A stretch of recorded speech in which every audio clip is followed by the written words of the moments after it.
Hi, everybody. Welcome. I'm Sharon Kirsch. I'm the co-founder and the director of research at Save Our Schools Arizona Network.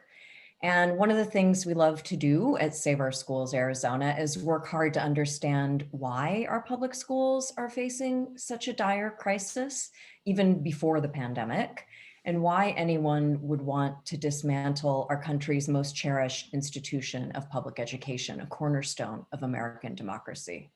And so for those of you who are Facebook Live in our Facebook Live audience or in our watch parties, thank you for joining us.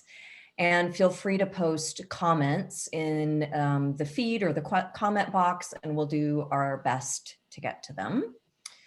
So when the pandemic hit last spring and we at Save Our Schools had to quickly pivot away from our beloved community organizing, we decided to embrace this new world of Zoom and initiated a series called Speaking of Schools. We made a wish list of all the people across the country we wanted to talk with about public education and privatization and efforts to ensure that all kids in Arizona have access to an excellent education, regardless of their zip code.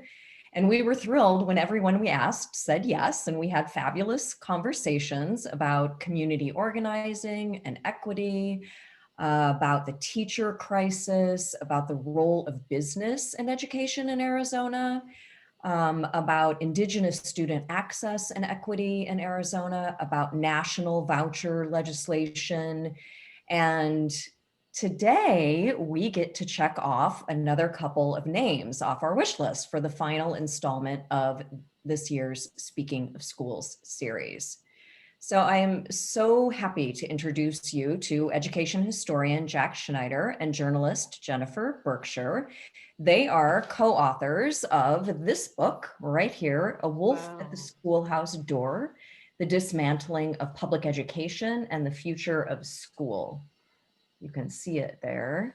So in this book, Schneider and Berkshire trace the war on public education to its origins, and they provide a really fascinating backstory to help us understand the threat presently faced by America's public schools. And then the book also looks forward to current policy efforts and ways that will reshape the education landscape and remake America's future. So Jennifer and Jack also have a podcast. We'll drop that link into the chat box or the comment box so you can look it up. It's called Have You Heard? And they explore education policy and politics, and I have learned so much from that. So I highly recommend that to everyone. So we're really happy that everyone can join us for just what will be an informal conversation on this Thursday evening. And we will look back at 2020 and look forward to 2021 and see what it might hold for us. And then we are also planning this event as a kind of a precursor to a more formal author event that we will be co-sponsoring with our very own Changing Hands bookstore in February. And so tonight is really a sneak peek and an opportunity to get a head start on this fascinating book ahead of that event. So if you don't already have the book, it makes a great holiday gift for anyone in your life who loves to advocate for public schools or for people who you love who need to be advocating for public schools. I highly recommend it. Be sure to shop local if you can. So welcome, Jennifer and Jack. Thank you both so much for being here. They are coming to us from Massachusetts, got hit with a snowstorm today. So we're glad that you are still able to make it from hopefully the warmth of your homes.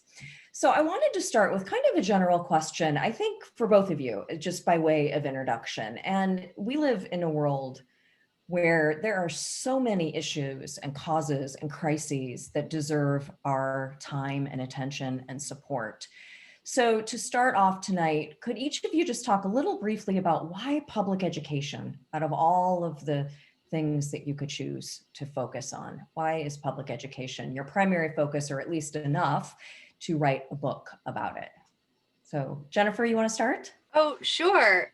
So I kind of fell into this. I worked for 6 years editing the statewide newspaper for the American Federation of Teachers, but public education wasn't something that I knew much about or was particularly passionate about, other than that I had experienced so much of it. I attended, K through 12, but then I just kept going to more and more schools, undergrad, graduate schools, and always at public institutions.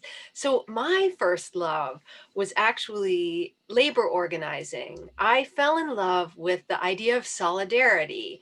And, I would interview these workers and sort of document them experiencing these profound events in their own lives and realize that they were never going to be the same. And I think that a lot of you guys who've gotten really involved in your community organizing know exactly what I'm talking about. So, the problem with this was that as a career plan, it wasn't clear where the paychecks were going to come from. And one day I was going to a class I was teaching at UMass Boston. I happened to see an ad on a bulletin board for a newspaper editor at AFT, Massachusetts. I applied and I was just sort of thrown in. Suddenly I had this opportunity to do what a lot of people never get to do, which is to go into urban schools in particular. And I frankly became obsessed. I wanted to learn more. And this was at a time where the education debate was really heating up in Massachusetts. Our sort of political reform efforts were all coming from the Democratic Party at that time. But I felt like I needed to understand it. And so I started reading everything that I could, including by people like Jack Schneider. Jack, take it away. Perfect. Well, my journey is a little bit different. I never left schools. So I went through undergrad and then became a teacher. And after several years teaching, decided to go back to school and study education. So I've actually never experienced anything but an academic calendar my entire life. Well, I guess, when I was 2 years old, I had something other than that, but I love schools, and that's what I know, and so that's where I become engaged. We all have our own areas of expertise. This just happens to be the area where I feel like I can make a little bit of a difference. And in the same way that Jennifer, became, in her words, obsessed with schools. Um, I've found that schools really are just a microcosm of our society, that there's always something new to understand about them. There's really no end to the degree to which they're complex and beautiful and maddening, um, just like American society. And so for me, it's not just that they're what I know, it's that I feel like, the reason why our education policy tends to be a place where, we never stop fighting in America, is because that's really where America is. America is in our institutions, and particularly in the institutions that we're all a part of. 90% of kids who are in school in this country are in public schools. Um, the same is true of people who are, American citizens or who lived in this country as young people, right? As adults, their experiences are primarily rooted in public education. They're one of the rare institutions in this country that really stitches us together. So even as we've seen a decline in civil society, over the past, several decades, right? So scholars like Robert Putnam have helped us understand the degree to which we have become isolated from each other. The schools are still a place where we come together. And so they're a place that Jennifer and I think it really is worth defending, right? They're places of hope, even while, as I think our book reveals, there's a lot to be worried about right now. Well, of course, in Arizona, we agree with that. We've been fighting that on the ground in many different ways. So I want to talk about some different sections in the book, but when I read the book, I thought, oh, Arizona keeps popping up in this book quite a lot. Um, So, we work on the ground. Save Our Schools really came into being around fighting what would have been the country's first universal voucher.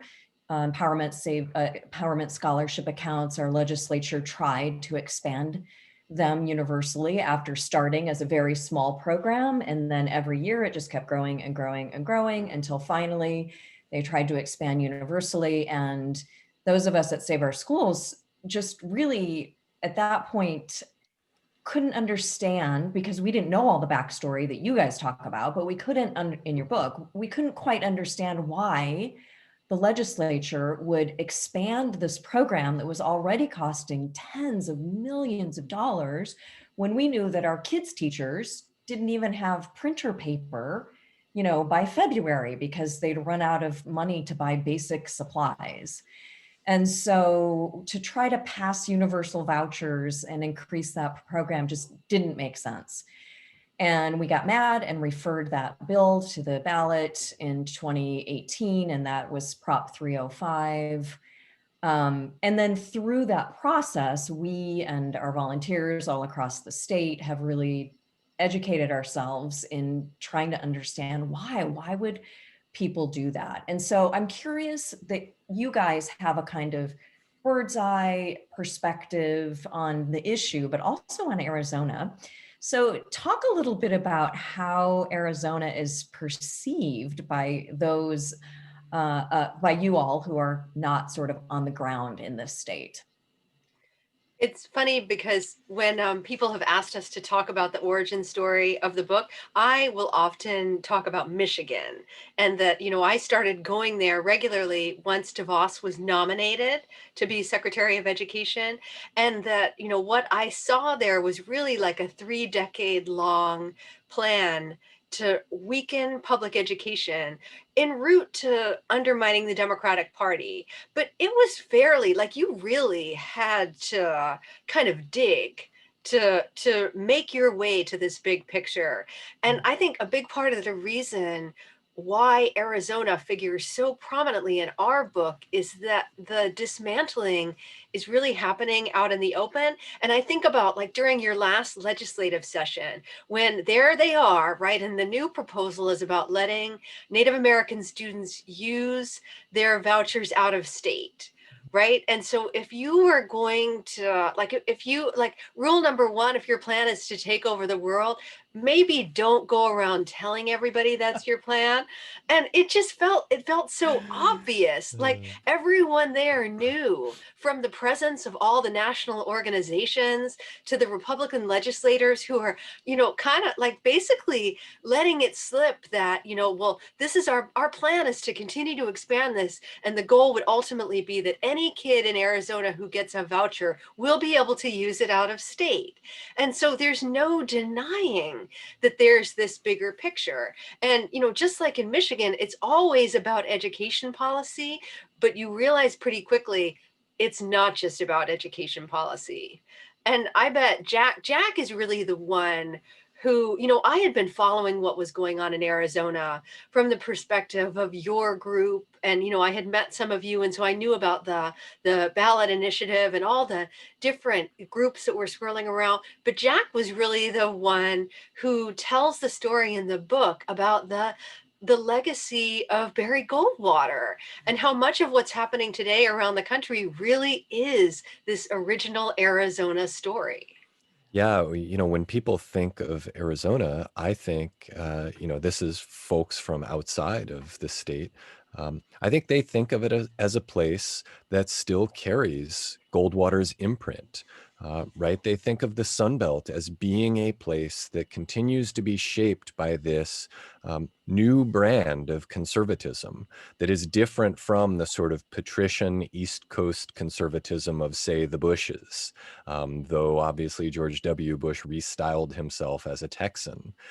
That Goldwater conservatism, which, obviously did not end with him and carried forward most prominently, even further west with Ronald Reagan, who then elevated some of Goldwater's aims to the national level in his successful bid for the White House, right? Where Goldwater failed, Reagan succeeded.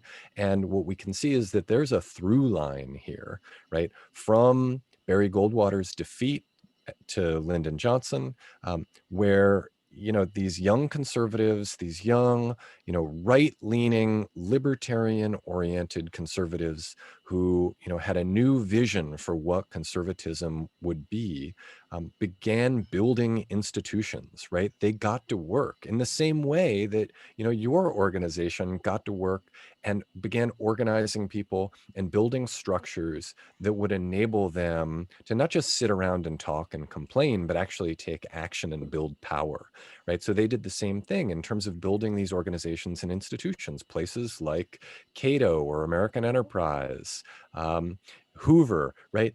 So these places either already existed and suddenly took on a new mission, right? This would be the Hoover Institution at Stanford University, or they came into being in order to win where Goldwater had lost. And so what we can see is that through line runs right through Reagan, who of course lost on vouchers. That was a bad defeat for him. And the Reagan administration basically tucked tail on education policy and turned its sights towards, deregulation and privatization in other sectors. They knew that public education was not yet ready for them to try to make their play. But we can see that through line all the way through to today, where we're seeing it, as Jennifer said, most clearly in places like Arizona, but also in places like Florida, Indiana. We see it in New Hampshire, where Jennifer and I both live in New England. So it's not too far for us to see some of this stuff playing out. Michigan, Ohio, right? So in red states and purple states, and even in blue states, right? So Arizona now, at least in terms of the presidential election, is a blue state. And we're seeing that this is the result of seeds planted half a century ago that are really beginning to bear fruit for these right libertarian organizations. And they succeed most often when it's not clear what they're up to. As Jennifer said, you're right, the best way to take over the world is not to go around telling people that your plan is to take over the world. So when they're that obvious about it, they lose. But they have also, to their advantage, right, a pretty shrewdly created policy apparatus, which means they often win on the things like, these neo-vouchers, which they've pursued in other states, which people think are scholarships because they haven't been as bald-faced about it as they have in Arizona. So I think one of the things that really struck me and many of us when we started to learn more about this history, specifically in Arizona, is the policies, of course, of the privatization policies, the dismantling of our public schools is really not driven by people within the state, although partially it is because of the Goldwater Institute has played a very active role and they're housed here. But there's a long history of the Americans for Prosperity, American Federation for Children, which is DeVos's organization. Americans for Prosperity is Koch brothers. And they have had offices on the ground in Arizona. They're not located in every state, but they are here. They've been here for a very, very long time. We now have someone on our state Supreme Court, Clint Bullock, who was instrumental in the very early days of AFC, and then went on to start the Institute for Justice and has really built a lot of the legal groundwork, especially for vouchers for education savings accounts.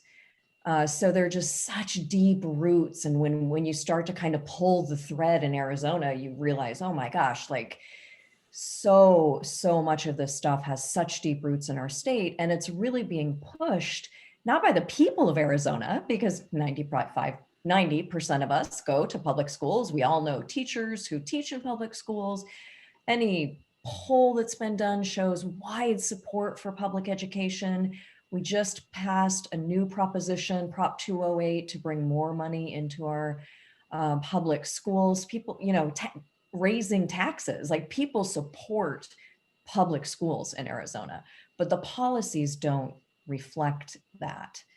And it's frustrating on the ground. And that's sort of one of the things that we're trying to do at Save Our Schools, is really help connect those dots for people, to help people understand how important it is in down ballot races to elect people regardless of their party, but to elect people who genuinely support public education and will not work to dismantle public schools. And trying to kind of connect those dots for people has been hard work, and we didn't have the success that we had hoped a down ballot, or at least on the state legislature level in this last election. So we still have work to do. So you guys, Listening to you, I think that, in a lot of ways, like, you're living through their political theory of change, right? That they have determined that the best way, they know that the positions they're pushing will never be popular, right? That convincing people to dismantle their public schools is a loser. It always has been, and it always will be. And so instead, what they're trying to do is build up this elaborate infrastructure where they're just constantly, they're an echo chamber around your legislature, which is, let's face it, I'm not sure how representative the people are that we see on TV and in these news stories about what's happening in Arizona. But it seems like at least some of the people that have been elected there are perhaps not the best and the brightest. And so you have all these groups. And I mean, I was astonished when you went down the list of everyone who's represented, and they all have deep pockets, and they're constantly in the ear of those legislators. And the idea is that that's who the legislators respond to, not to the people. And the work of group like yours, like, you keep mucking up the works for them, right? Because you force it onto the ballot, and you show the numbers, right? 60+% of Arizonans don't buy it. Or you do something even worse. People vote to redistribute taxes from the wealthy in order to pay for public schools. Can you imagine how mad that's made them? Well, because they are now they're suing to try to block it. right. Yeah, I would just jump in and add that, it isn't merely that they're surrounded by an echo chamber. It's also that it's very easy for the most advantaged to view education from their own seats of privilege, right? To think that, why would it matter if people have high quality local public schools, right? Wouldn't they be empowered by choice? Wouldn't they be better off if they could send their kids to a private school? And, one of the assumptions there is that privilege scales.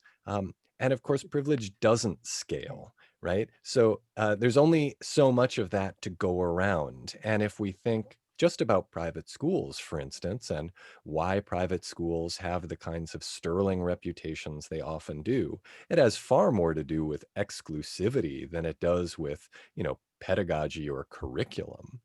What actually happens in those schools, what is taught and how, we don't know, right? But we do know that they're often expensive, they're often difficult to get into. Now, certainly not always, right? The majority of private schools actually are desperate for clientele, right? They need to pay their bills. But there's this sort of halo of exclusivity around that entire sector. And one of the thought exercises that I like to encourage people to engage in is, let's imagine that everybody who's currently in the public education system gets shifted over into the private system. What happens? Are we all suddenly going to be elites, right? No, of course not, right? You're going to take the same students and probably the same teachers. You're probably going to reuse existing infrastructure. per pupil expenditures aren't going to go up. And so what we're going to have is more or less what we have now, without the transparency, without the public accountability, without the oversight, without the public governance. That, frankly, is really scary to me. And so if we're thinking about, who our legislators are, representation really matters. And I mean that both in terms of like, who is actually there, right? What are their experiences, but also who are they thinking about? And that's one of the reasons why groups like yours is so important, is because reminding legislators who they actually work for is really critical. Yeah. We discovered last year, well, the Arizona Republic did a story on ESA, the families who receive empowerment scholarship accounts. And in Arizona, they range anywhere from $6,000 a year to $40,000 a year. And that money is given quarterly to families to spend on all sorts of education. It can be private school tuition, it can be other educational resources for their kids. But the Arizona Republic discovered last year that some families don't spend all that money and they can roll it over. Mhm. And so $30 million had been rolled over. Some families were sitting on like $100,000, and dozens of families were sitting on 50, tens of thousands of dollars. And that, of course, is a part of the strategy, right? It took us a little while to catch on, like, why would you be in favor of fraud and abuse, right? The Arizona Republic has been a great resource for us, and we've had some of their reporters on our podcast. Why would you be in favor of, the complete lack of oversight and accountability for those funds?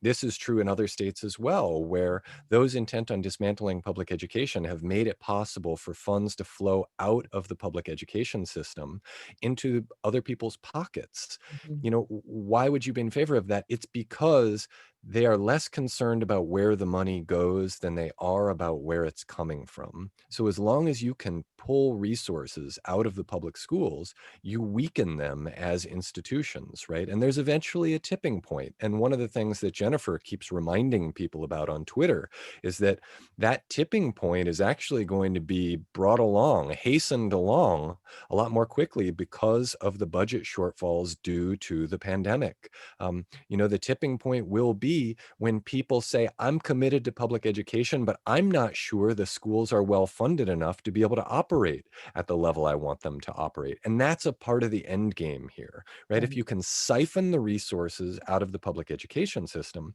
suddenly it becomes less attractive because we know what people want. People want to send their kids to neighborhood public schools. That's what they want, right? And so suddenly if you make that less attractive and you say, actually, like, that school has had to cut its staff in half in the past few years. They're bleeding teachers, right? They've closed a wing. They don't have a football team anymore. The band program is gone, right? These are the sorts of things that happen when you siphon resources away from a school. And it doesn't matter if people, keep them in accounts that they sit on or buy iPads or, put them in gift cards, right? The Republic has done great reporting on this that has showed us that this is what's happening, that the end game is bleed the resources out of the schools so the schools become less appealing to people. So we just got a question that is related to this. So let me read it to you. To what extent is the privatization industry working out of libertarian ideology, and how much of it is just greed? And also, how much does the wish to incorporate religion in education figure among the privatizers?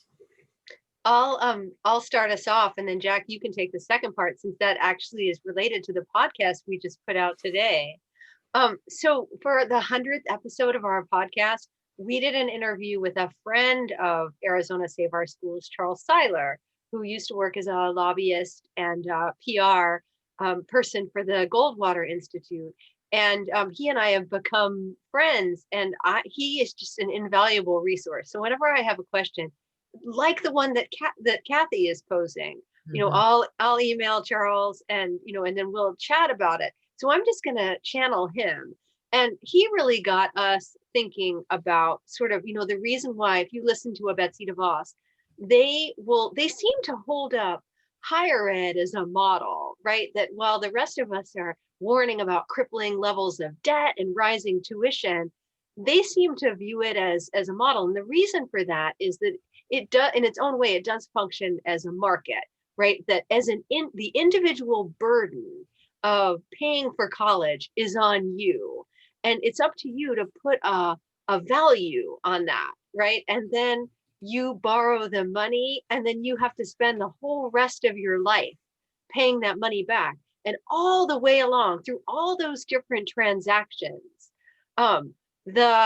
someone's making money off of you. And the scammier the school, the better, right? Like that most of DeVos's time was spent not, responding to the pandemic, but figuring out new ways for for-profit colleges to rip people off and to keep students who'd been ripped off from getting any kind of redress. So what Charles explained to us was that this is kind of their model for K-12, right? That the burden of paying for it will be on the individual. That as an individual, you would decide how much an education mattered to you, and that value, like that price, would be the indicator of how much you cared about it. And that maybe we would even see K-12 loan industry pop up. And the idea is that at every level, in every transaction, whether it's they always talk about learning options, whether it's the learning option you're purchasing, whether it's the loans, whether it's the advertisers, there's like someone's getting paid, right? And so I think that libertarians love that. So the greed is woven all the way through that. And if you're like a really hardcore libertarian, like greed is a mark of success, right? And so that's one part of it. And then I think that the second part of Kathy's question is really interesting too, because that is kind of confounding. And I'm hoping that Jack can explain it to us. Yeah, so to pick up with this idea, right, that greed is good, and tie that into libertarian ideology, right? You don't have to take a very big step to get there, because the thinking is that we are all simply individuals pursuing our own self-interest. That's what a market is, right? So they don't believe in democratic politics. They believe in markets. We don't make the right decision by getting together and having conversations, by hashing out our disagreements, and by engaging in a kind of collective deliberation. The best way to make decisions is to pursue our own self-interest and to compete against each other in the marketplace, right? That's more efficient, and it's ultimately how they understand an expression of freedom. And here we can see that it really runs counter to the way that lots of Americans understand freedom, right? Freedom is not a winner-take-all competition against each other. That's something that only oligarchs can win, right? But there's been this long push to redefine freedom. Freedom is nobody being able to tell you what to do, right? That's a reinterpretation of freedom, and it plays exactly into the hands of the most advantaged, right? Who is going to win if nobody can tell you what to do and we're simply all going to pursue our own self-interest? It's going to be the people with the most resources. It's certainly not going to be a typical family, whether they are Republicans or Democrats. And so this is all part of a broader push for the further fracturing of American society and the atomization of American society, such that, we aren't people who live in a community together. We aren't even members of a society. There's no such thing as society, right? These are the sorts of things that Margaret Thatcher would say, that Betsy DeVos says, right? These are true believers whose ultimate vision is one in which each of us is a single cell organism, right? And a world unto ourselves, right? And that if we compete against each other, that's fine, because you can do your thing and I can do my thing. And what is undermined here is the possibility of us doing something together. And that's, of course, what public education requires. It requires all of us making decisions together. not just about what's best for us or our own kids, but for our entire society, right? That's what will be lost here if this ultimate vision of individuals pursuing their own self-interest in a market advances. It's not just the potential for fraud and abuse and for profit sapping resources out of the schools. It's also the fact that eventually this vision of public education as something that is only good for me and mine, we will lose the broader vision that public education is about all of us together and about making a better society by understanding that, right, this is something we all have a say in. And you, So Jack did not answer the second part of the question. So I feel Nah, like I did my own thing. Did I my own should thing. step in and just very quickly mop up for him, as I often have to do. So in our the podcast we put out today, we interviewed Rick Perlstein, who is the author of a new book called Reaganland. It's about 1,100 pages long. I read it so that you don't have to. But he's really like this. He wrote another book called Nixonland and one about Goldwater. And one thing I learned from reading that is how weirdly intertwined the kind of conservative religious activists who emerged in the 1970s, the moral majority folks, were with the libertarians. And that for both of them, what they would refer to as the public school monopoly was the enemy. And so even though the libertarians aren't religious per se, there were all kinds of connections that I never would have expected. And I think you do see that continuing today, that encouraging people to break off and be part of their tribe, religion can be a powerful impetus for that. And I think that a lot of the people who are more focused on freedom from taxes in particular see that as something that they can leverage. So Kathy, I hope that we answered your question. Oh, Jack's back for another round. Yeah. Well, no, just to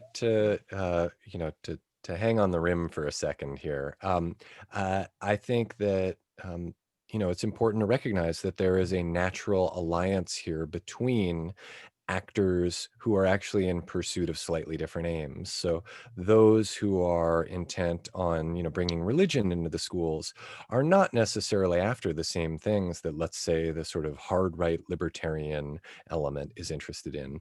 But there's a convergence there because the libertarian right believes that you ought to be able to do whatever you want to do. And if that's religion, then that's fine. And so we see that there's a pursuit of separate but mutual interest there, right? That these are overlapping, and for some people, they're one and the same. But there are two separate contingencies here, which often work together. thank you guys. So I want to talk a little bit about, I'm just kind of always interested in how we culturally speak about things. And so I think we had, and you guys talk a little bit about this kind of coming out of the New Deal, thinking about common schools, about education as a public good, something we come together as a community. And, so now we see the conversation around public education shifting so far away from that. We talk about government schools. You mentioned how even Trump in his last State of the State used that term in a derogatory way, that government schools are a bad thing, or the government monopoly on schools, or failing schools. I'm curious about if you have advice for us in terms of how we can be talking about or trying to change the conversation around public education to make it be something people are proud of and support. Go ahead, Jennifer. It's a standoff. Yeah. Well, you know what I'm going to say. So no. Well, I'm setting you up. Perfect. So I think, this really is the big question, because what you're talking about basically is that we have no other language left anymore to talk about schools other than the language of consumers, right? And it's so alienating, and also it reduces schools to so much less than they are.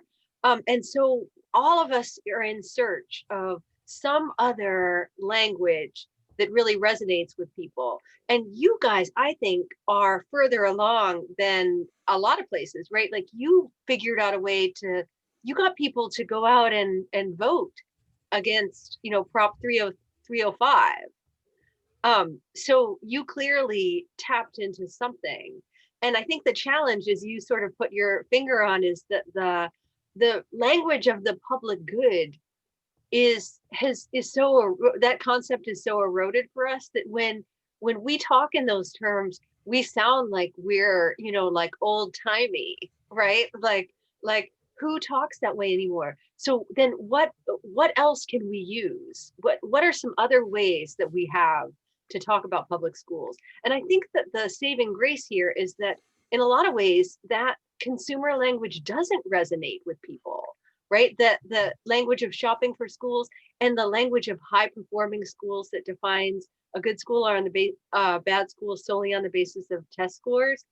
People want so much more than that. And so this is actually a big part of what Jack focuses on in his academic work. So Jack, why don't you tell us what you figured out? Take it away, Jack. Yeah, before I get there, let me just share one of my favorite facts, which is that there is a massive divide between the way Americans rate their own children's public schools and the way they rate the nation's public schools, right? So the Phi Delta Kappa poll every year finds that Americans, when asked about their own kids' school, the vast majority give their own kids' school an A or a B. And the exact same percentage, it's invariably within a couple percentage points, gives the nation's schools a C or a D. Well, right, this is mathematically impossible, right? Unless you've got a few schools that have like 1 million kids each in them.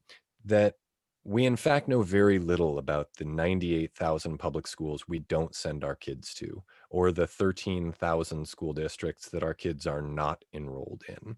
And so if we instead think about what we actually know, it's actually a pretty encouraging picture.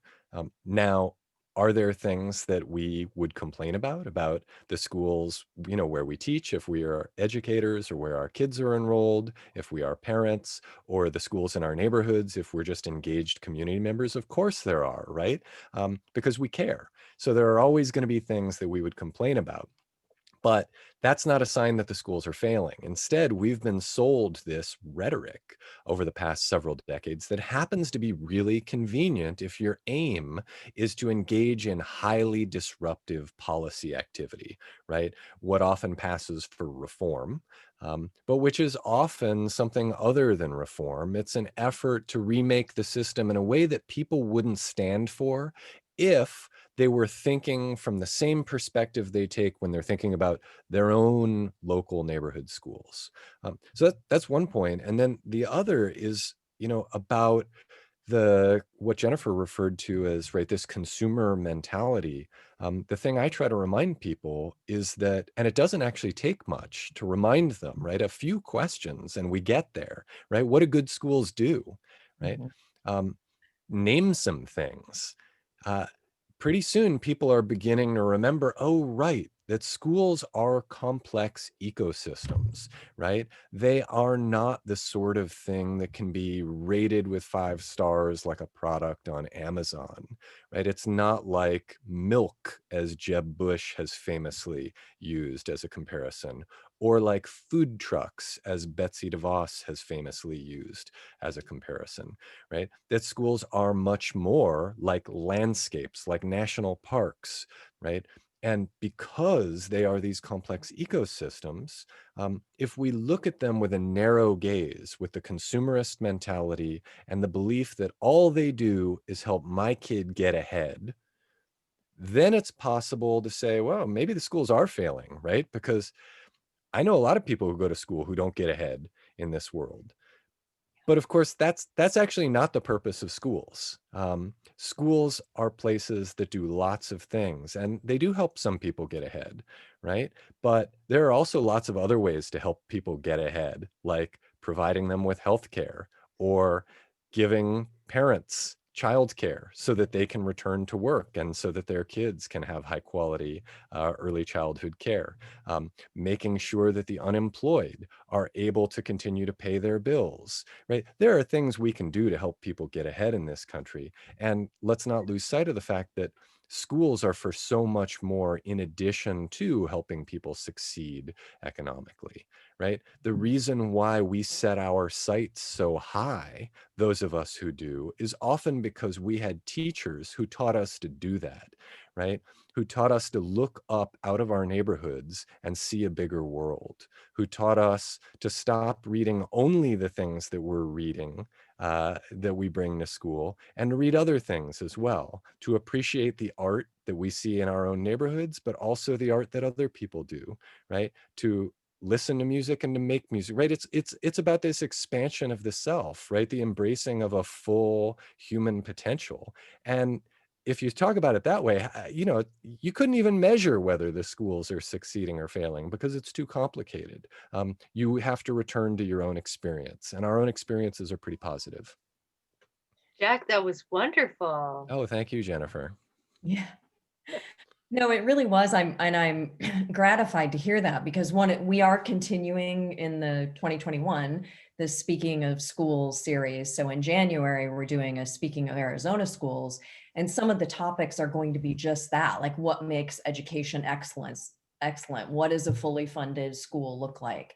Trying to really kind of understand, because, in Arizona, there are many schools that are desperately struggling.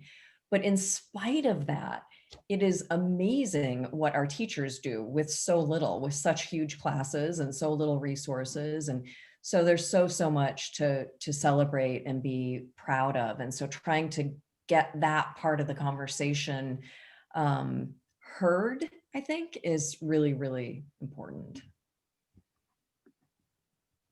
So I don't want to miss an opportunity to talk to you guys about Betsy Devos. So you start your book with Betsy Devos. Many of us at Save Our Schools, I met a couple of our other co-founders picketing, holding signs against her being put in as Secretary of Education many years ago. So talk to us a little bit about how we can celebrate her leaving and what it might mean for to have a new Secretary of Education in place who may actually help us change this conversation around public schools and public education nationally. So what do you think? Well, I think that just having someone in there who really used that sort of bully pulpit to make the case for public education, because that's, if you look at what DeVos actually accomplished, I mean, her dream of getting what she called education freedom vouchers adopted at the federal level, it came up short again and again.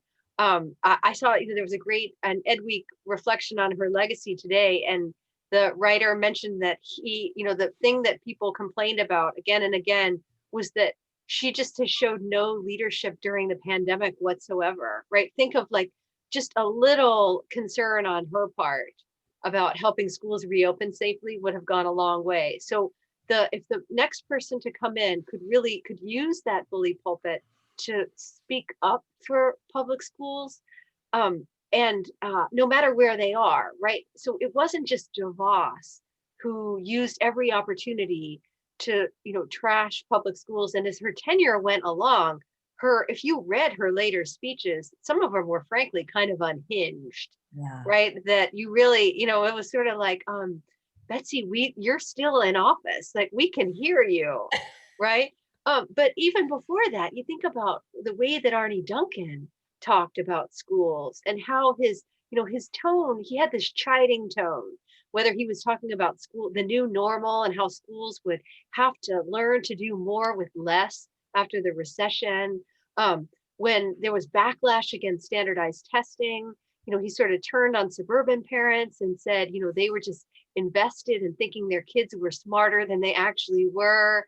And it was this very instrumentalist definition of what schools do, that puts all this pressure on unrealistic pressure on schools, while at the same time really narrowing our understanding of what they do, right? That a school, in his view, is a place that raises math and English test scores and prepares students to compete on an international stage, as measured by international test scores, right? And so we didn't have somebody using the bully pulpit under Obama either, right? So if we had somebody who really used that megaphone, and also, my fear is that going into the next couple of years, that we're going to be dealing with some pretty profound economic shocks. That's going to mean in a lot of places cuts and school closures. And it's going to mean cuts and school closures in cities, but also rural areas. And what if that person in that office used that opportunity to tell a story of public education in a sympathetic way that helped bring us together across that really deep divide that you feel in Arizona, we have here in Massachusetts, right? And like that, like what an opportunity that would be. Yeah, one of the things that Jennifer and I have talked about on the podcast is the fact that, it's not just that the the neoliberal conservative consensus was broken by DeVos, right? And it's not just that we then saw her drive forward this really hard right vision that was a kind of sharp turn away from, again, this consensus vision driven forward by Duncan and Obama, but also by George W. Bush and his secretaries. Even Bill Clinton and George H.W. Bush had all been in agreement around some form of choice in the public education system. So it was charters primarily. And for this approach to governing schools, which is performance management. It's a corporate style approach to governing schools. And of course, we know it as testing and accountability. This hard turn that DeVos made certainly scared a lot of people, but it created an opportunity. And the opportunity is for the left, as well as for allies, among moderate Republicans, to craft a more coherent alternative in terms of education policy moving forward, right? It seems like this working neoliberal consensus around charter schools and testing and accountability is really not going to motivate or excite anybody anymore. And in fact, there are some reasons to be really worried about both of those as strategies, particularly knowing that there are people on the hard right who are really interested in using choice as a way of prying open the public school, not just to create some opportunities for some families to leave, but for all the resources to flow out and into the private sector. So for me, I see the opportunity for the next secretary not just to be a supporter of public education and to use the bully pulpit as a way of rebuilding faith in the public education system and building support for it, but also of presenting some new ideas that, again, would energize not only the left, but the mainstream right? People who are not interested in their local public schools closing down. Jennifer's done a lot of traveling around and always comes back really sort of energized by the fact that people who vote differently than she does are adamantly in agreement that public education is necessary for democracy, that it's a cornerstone of community life, that it does tremendous work in terms of opening opportunities for young people, even while it alone cannot close the gaps that we see across racial groups and economic groups. That's a really unifying idea there. And I see a lot of exciting potential for whoever is coming in next. And, they're going to make us continue to wait. They're going to announce everything else before they announce the Secretary of Education. I see a lot of potential for that person to come up with some fresh ideas. So we just got another question, and I think you guys have already started speaking to it, but let me just read it. This is actually from Charles. So he says, it feels as if the school privatization movement has been so effective that they're not only that they've not only pushed Republicans to the extreme on it, but they've even pulled a lot of Democrats with them. So have either of you encountered anything around the country that's been effective at sort of snapping Democrats or even moderate Republicans out of that poll to really understand what's going on with the movement? Yeah, so the where we live, bipartisan education reform has really been a big thing. And there's, we've seen this kind of unlikely coalition of big city mayors, moderate Republicans, and like all mostly around expanding charter schools, but also with testing accountability. And so for me, it was very eye-opening to go to Michigan, where education reform was seen as a sort of wholly owned Republican project, right? And that there were no Democratic backers because they saw that the Republicans were really up to something, right? And so, in fact, the first big trip I made there, when I went, I was sort of on following in Betsy Devos's footsteps. I was out in Grand Rapids and I met with people who worked for her, charter organization. And this young guy asked me, like, why is it that everywhere else it's a bipartisan cause, but here it isn't? Right. And I was amazed that that it seems so naive, right? That the end goal was so much more obvious there, that it was to weaken the teachers union, which they've done quite effectively. So I think that we have seen that bipartisan education reform's heyday has passed, that the increased partisanship, and particularly as the Republicans move further to the right and start to talk about education in terms that people find frankly unrecognizable, they start to talk about K-12 schools as places where kids go to be indoctrinated, and they embrace more extreme policies around choice, right? That they're no longer pushing, you don't hear Republicans talking about New Orleans as the model, right? A strictly regulated charter school system where schools are opened and closed on the basis of test scores, right? Instead, they're talking about much more ambitious voucher expansion, which, with the exception of a few states, I do not see Democrats leaping up to embrace. It's too extreme.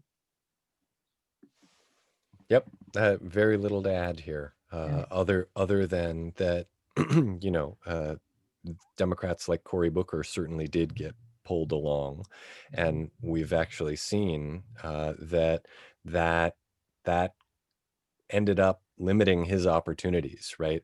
That Democrats have been sort of fleeing from that consensus that they got pulled into.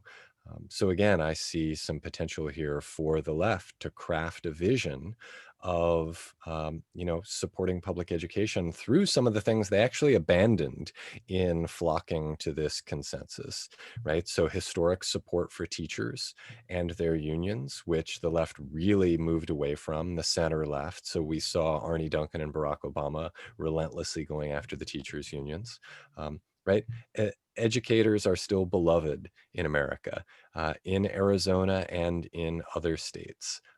So supporting teachers as professionals and ensuring that they have the resources they need and that their students have the resources they need so that education can succeed, I think that's a winner, as is the idea of fully funding schools. I said recently that I would love if we could all start talking about public funding as a kind of synonym for actually fully funding things, right? That if something is publicly funded, it means I don't need to bring any money to the table, right? That we've funded it together. So let's think of that as adequate funding. Let's then recognize the mismatch between what ought to happen and what's currently happening. I think that's a winner as well. Well, that's a great place and a hopeful place to end, looking forward to 2021. So Jennifer and Jack, thank you so, so much for being here and for your fabulous book, A Wolf at the Schoolhouse Door. Highly recommend it to everybody. Look forward to seeing you guys back via Zoom in the spring. Oh, yeah, that's right. Again. And again, I recommend their podcast, Have You Heard, to everybody. And if you haven't already, those of you listening, signed up for our emails from Save Our Schools Arizona Network, or if you'd like more information, go to our website. It will be posted in the chat box so people can access it. But we would love to have everybody continue to learn with us as we put these pieces together and move into 2021 and work to make sure that all of our kids have access to a great education. So Jennifer, Jack, thank you guys so much for being here. We appreciate your time, your intelligence, your willingness to chat with us about these important issues. So thank you. Thank you. Thanks for having us, and enjoy your warm Arizona weather as we're out shoveling. Yes. But it's a dry cold here. Thanks, Sharon. Guys. Bye. Bye.